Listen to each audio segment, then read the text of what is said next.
Olá, eu me chamo Cleiton Santos e é um prazer participar da Semana Espírita do Grupo Espírita Irmã Paula. Eu fui convidado para falar com vocês a respeito de números e fórmulas divinas. Bom, vamos tentar então cumprir essa missão. Números e fórmulas divinas.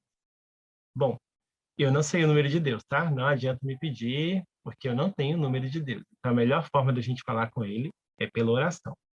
Será que existe algum número que possa definir o nosso Criador? Bom, Kardec nos conta que Deus é infinito, na verdade, os espíritos nos contam que Deus é infinito em suas perfeições. Então, não existe nenhum número que possa representar Deus. Embora, analisando a criação de Deus, ou seja, suas obras, nós podemos investigar e descobrir padrões. Vamos conosco? Bom, quando a gente observa a formação de uma galáxia, a gente pode perceber que ela se expande de uma forma espiral. Mas mais do que se expandir de forma espiral, essa espiral apresenta uma regularidade. Ela é proporcional, o seu crescimento é proporcional. Bom, isso foi descoberto pelos antigos e Leonardo Fibonacci conseguiu traduzir essa expansão, essa proporcionalidade num número. É o que nós chamamos de número áureo ou número de ouro. Vamos fazer uma pequena comparação entre a espiral de um girassol e a espiral de uma galáxia. Partindo do centro até a primeira borda da espiral, como se fosse o primeiro círculo, a gente pode aí delimitar um raio. E partindo do centro até a segunda espiral, onde já está havendo a expansão, a gente delimita outro raio. Pois bem, onde está a proporcionalidade?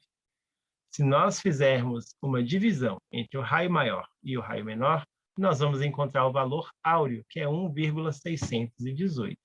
O mesmo padrão do girassol vale para a galáxia. Então, isso nos passa uma ideia de organização. O universo é meticulosamente organizado pela mente divina. Nós podemos observar essa proporção, esse padrão de crescimento proporcional, em várias obras da natureza, em algumas plantas, em algumas flores e até mesmo no nosso próprio corpo. Nós também fomos meticulosamente calculados, o que nos leva a concluir que a matemática faz parte de nós mesmos, faz parte do nosso ser. Então, onde nós encontramos a matemática? Bom, em nós mesmos. Basta olhar um pouco para a gente. Nossas mãos já nos indicam aí, ó, os nossos 10 dedos, que constituem o nosso padrão numérico, que é um padrão decimal. Nós podemos observar que o nosso corpo ele é repleto de simetrias, o nosso próprio rosto. Dê uma olhada no espelho, que você vai ver lá a harmonia da sua face, a simetria. Se pudéssemos dividir lá ao meio, teríamos exatamente duas metades iguais. Embora algumas pessoas tenham preferências sobre um perfil ou outro, em caso de foto, mas isso não vem ao caso. O próprio pulsar do nosso coração já nos indica aí um padrão matemático, que vai delimitar até mesmo, vai possibilitar o estudo das nossas emoções. Quando tiver uma alteração naquele padrão, opa, ou está muito emocionado, ou está um pouco abalado, então tudo isso aí serve para a gente como uma medida de previsão. Bom, onde nós podemos buscar a inspiração para que a gente possa descobrir a matemática junto ao Espiritismo, junto à obra da codificação? Bom, a maior inspiração é Kardec. Kardec era um pedagogo extremamente matemático. A gente pode observar a matemática presente na sua obra através das classificações que Kardec propôs. Classificar é também um princípio matemático de identificar e agrupar por semelhança. Então, qual que é a proposta da escola espírita? A proposta da escola espírita é você desenvolver o conteúdo formal junto ao conteúdo espiritual. Por quê? Porque nós somos seres espirituais, nós estamos numa condição material, mas nós somos seres espirituais. Então, nós podemos fazer isso com matemática, aliar o conteúdo formal junto ao conteúdo espiritualizado. Vamos fazer um exercício de que a gente começa a trabalhar a matemática já nas séries iniciais. Então, nas séries iniciais, conhecendo os números, a gente vai observar que os números possuem ordens e classes. A ordem do número vai estar relacionada à quantidade de algarismos. E as classes, conforme o agrupamento, né? A classe das unidades simples, depois a classe dos milhares, dos milhões. Então, quando a gente estiver desenvolvendo esse conteúdo em sala de aula, a gente traz. Você sabia que os espíritos também possuem classes? Possuem? Como assim? Kardec conseguiu montar uma classificação dos espíritos. Os espíritos possuem classes e ordens. Primeira ordem dos espíritos puros, segunda ordem dos bons espíritos e terceira ordem dos espíritos imperfeitos. Qual que é o objetivo disso? O objetivo é despertar já no nosso educando de que ele é um ser eterno. Ele é um ser eterno que vai viver aí eternamente e que ele também está imerso nessas classes, mas cabe a ele se autoavaliar e se classificar. Não vai ninguém aí sair apontando, olha só, você é da terceira ordem, você é da segunda classe da terceira ordem. Isso não cabe a nós. Cada um que olhe para si. Mas a proposta é essa. A proposta é despertar, desde a infância, esse sentimento de imortalidade, esse sentimento de eternidade, de que somos espíritos eternos. Vamos precisar da matemática? Sim, mas vamos precisar também dos valores espirituais. E no próprio Evangelho de Jesus, nós temos muitos princípios matemáticos. Muitas de suas parábolas trazem números, trazem comparações, trazem quantidades. Vamos fazer um exercício? Bom, vamos passear por algumas de suas parábolas e ver qual relação matemática ela nos traz. A gente pode começar com essa aí, a parábola da dracma perdida. Por quê? Porque ela é uma parábola que nos apresenta um número simples, que é a dezena. Eram 10 dracmas, né, 10 moedas, e a portadora, a mulher da parábola, perdeu uma. Mas essa que ela perdeu, ela não ficou contente, ela foi lá e procurou até achar. Assim, de um ponto de vista material, você tem uma quantidade de 10 e perde uma, você perdeu 10%. Não foi uma perda muito considerável. Porém, aquele 10% para ela era importante. É aí que a gente desperta o espírito. Olha só, se for você, se for uma pessoa que você gosta, essa moedinha perdida para você é tudo. Então, assim, você representa tudo na vida de alguém. Então, não se perca. Faça o possível para estar junto daqueles a quem você ama. Assim como na parábola. Esse é o princípio. Eu vou trabalhar depois as operações matemáticas, 10 mais 7, 10 menos 8. Vou sim. Mas o mais importante nesse caso é despertar no educando esse sentimento de sua própria importância. O mesmo sentido nós podemos atribuir também à parábola da ovelha perdida. Só que aí ele já traz um conceito maior de quantidade. Agora são 100. Nessa parábola, a gente tem as três ordens, as três primeiras ordens, ó. 100 ovelhas, 3 ordens de número. 99, que também tem a quantidade, né? Eram 100, aí uma se perdeu, ficaram 99. Então, nós temos números de primeira ordem, números de segunda ordem, que são as 99, e o número de terceira ordem. E a gente vai trabalhar o mesmo princípio. O princípio de que o 1 é importante. O 1 é tudo. Nós somos tudo para nosso Pai, que é Deus.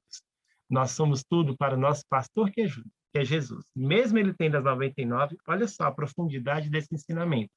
Num pensamento material, 99 comparado a 1 é uma comparação injusta, né? A gente nem se importa com esse 1 que está perdido. Mas quando esse 1 é você, quando esse 1 é alguém que você ama, é tudo. Então, é isso que a gente vai despertar no nosso aluno, no nosso educando. Uma parábola também muito boa de ser trabalhada é a parábola de Jesus em casa de Zaqueu. Porque ela traz um princípio multiplicativo, quando Zaqueu diz, olha, Senhor, agora eu sou um novo homem e eu vou restituir tudo que eu desfiz para com meu semelhante, vou restituir o quádruplo. Então, aí a gente já pode pegar e aplicar um princípio de multiplicação, trabalhar a tabuada do 4, mas o que é mais importante aí? O importante aí não é a conta matemática, isso o aluno vai aprender a fazer, porque nós vamos trabalhar também exercícios metódicos, exercícios repetitivos, mas o mais importante, quando nós estivermos trabalhando a multiplicação, é a gente passar essa ideia da reparação, essa ideia de fazer algo mais em relação ao nosso próximo. Zaqueu poderia ter dito simplesmente, olha, Senhor, eu vou devolver tudo da mesma quantia, na mesma proporção, mas ele quis ir além, ele quis reparar. Então, a gente desperta isso em nosso educando. Os erros vão acontecer, nós vamos errar muito como Zaqueu errou, mas sempre que errarmos, tenhamos isso em mente. A minha reparação precisa ser maior do que o meu erro. Bom, isso é muito mais importante do que simplesmente aprender a tabuada, que é também muito importante, viu? Essa é uma das minhas preferidas. Aí já seria para os anos finais do ensino fundamental, porque a gente vai associar a parábola do semeador a um princípio de potenciação. Por quê? Na parábola conta que a boa semente, ela frutificou 30 por 1, 100 por 1, 60 por 1. Então a gente veio um princípio de potência. É um que expandiu-se para 30 e que gerou 30 novos frutos.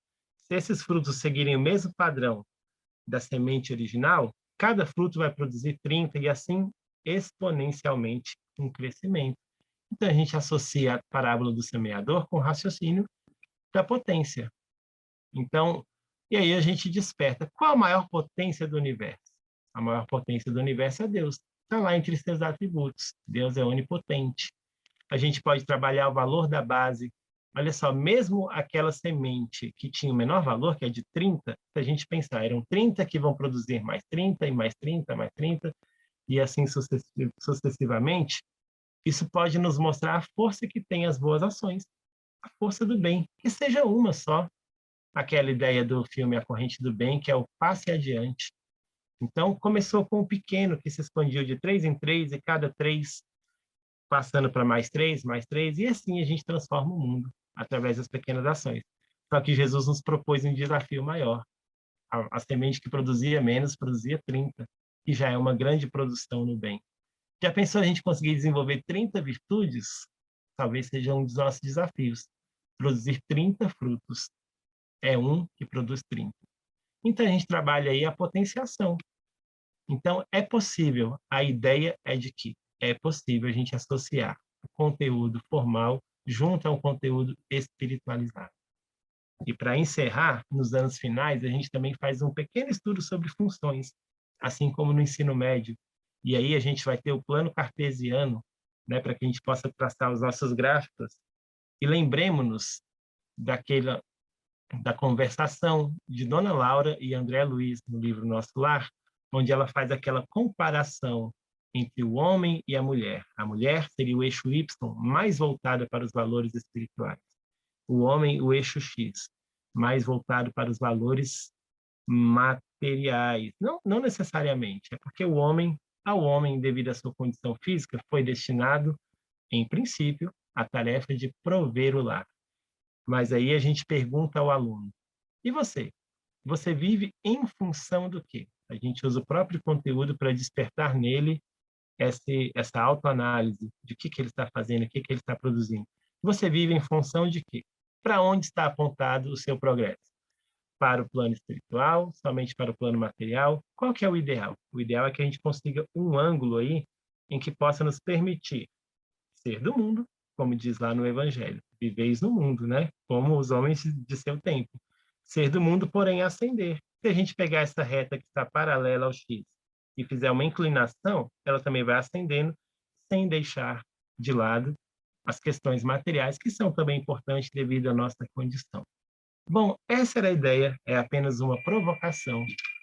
Então, nos lembremos, já falando sobre leis, porque a proposta era falar de números e leis divinas. Tudo é lei divina, porque Deus é o criador de todas as coisas. Então, em tudo a gente vai conseguir associar o princípio matemático ao princípio espiritual. Bom, eu espero que vocês tenham gostado e agradeço muito a oportunidade. Tenhamos todos um bom evento. Fiquemos com Deus.